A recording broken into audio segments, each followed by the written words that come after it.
By the autumn of 1946, the war had been over for more than a year, but for the 400,000 German prisoners still held in camps across Britain, it was not yet over. They worked, they waited. And every one of them was carrying the same set of expectations about what came next. Those expectations had been shaped by 6 years of war, battlefield rumor, and the logic of what you assumed a country did to the men who had spent years trying to destroy it. Werner had been captured on the Western Front in the final months of the war. He was 24 years old, a former artilleryman from Hamburg. His city had been bombed into rubble. He assumed Britain looked the same. When the train carried him through the English countryside, green fields, stone walls, hedgerows untouched, he did not find it reassuring. He found it strange. A country that looked undamaged was a country with something still to prove. What German soldiers had been told about the British was not generous. A cold people, a vindictive one, a country that had lost 40,000 civilians in the Blitz and had no reason to forgive the men who had dropped the bombs. Werner believed this. He believed it when the truck carried him away from the station. He believed it when the camp appeared, low barracks in a Somerset valley, hills behind it, smoke from a farmhouse chimney nearby. He believed it right up until the moment a British Army corporal handed him a mug of tea. The camps across Britain were nothing like what the prisoners expected. No searchlights, no dogs. What surrounded most of them was simply England, fields, hedgerows, the ordinary countryside of a country getting on with things. The guards were present but unhurried, and almost immediately the prisoners were sent to work on the farms surrounding the camps. Britain had an acute labor shortage. The men who would normally have worked the land were still demobilizing. German prisoners were, practically speaking, exactly what was needed. Werner was assigned to a farm 3 miles from the camp. The farmer was a quiet man in his 50s who communicated almost entirely through gestures and the occasional word in very slow English. He did not treat Werner with warmth. He did not treat him with hostility either. He treated him the way a man with a farm to run treated someone who had arrived to help run it. The work had to be done. Werner did the work. After the first week, the farmer began leaving a sandwich wrapped in paper near Werner's tools at the start of each morning. Werner ate it without comment. He did not know what to make of it. Other prisoners on other farms had the same experience. A man from Munich said the farmer's wife had started sending out hot soup without being asked when the cold came. A man from Cologne said the farmer had given him dry boots when the rains arrived, no explanation offered. A man from Stuttgart said the farmer's family had started eating lunch with him in the kitchen rather than leaving his plate at the door. None of them knew what to make of it. One older prisoner had a theory: the British were practical, a sick prisoner was useless. Another shook his head. He said it was simpler than that. He said it was a country that had already decided the war was finished and was behaving accordingly, whether or not anyone else had caught up. Werner thought about this while he worked. He knew what Hamburg looked like now. He had seen photographs, received letters from relatives describing streets of rubble and walls without roofs. He knew what the British bombers had done to German cities. He also knew what German bombers had done to British ones. The arithmetic of destruction ran in both directions. 40,000 British civilians killed in the Blitz alone.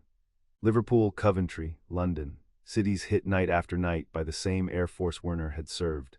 What he could not calculate was how a country emerged from that arithmetic and left a sandwich next to the tools of one of the men responsible.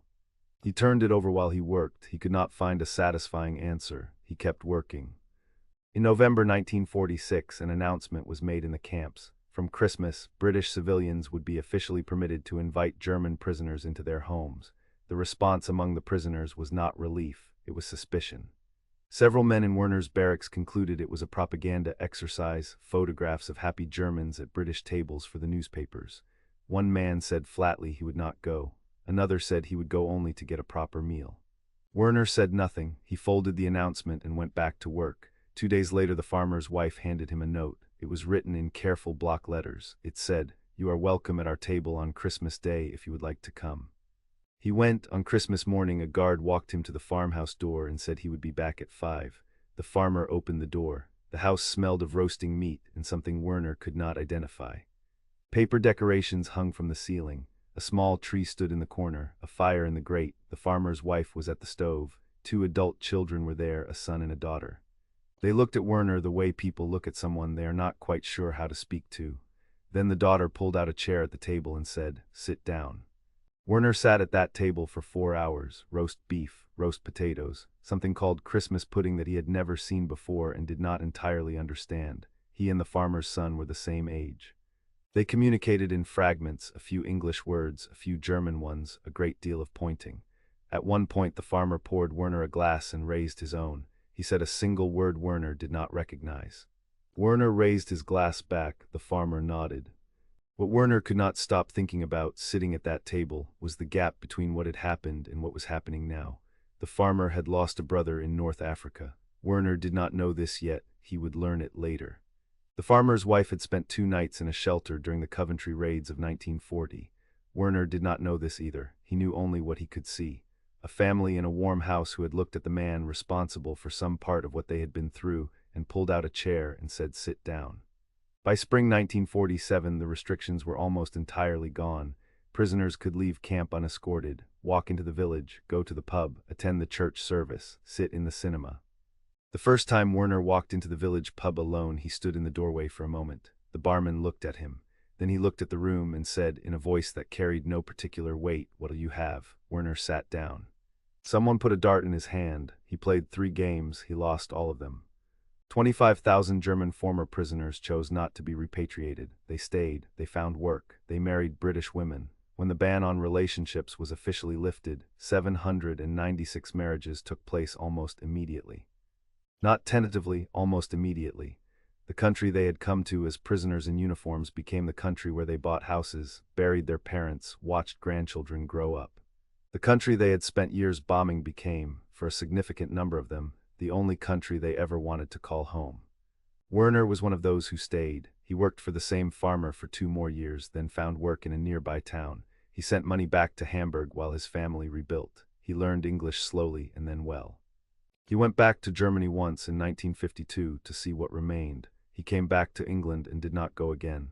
Years later, someone asked him why he had stayed. He thought about it for a while. He said, "Because the first country that treated me as a person after the war was the one I had spent 3 years trying to destroy." He paused. He said, "I decided I owed it some of my life." The camp he arrived at in 1946 is gone. The barracks were taken down when the men left or stayed and became something else entirely. The farm is still there. The pub is still there. The church where some of the prisoners attended services alongside the people who had every reason to turn them away, still there. History did not mark most of these places. It rarely does when the thing that happened was not a battle or a surrender but something quieter. A chair pulled out at a table, a glass raised, a man deciding that the country that handed him a sandwich was the one he wanted to live in.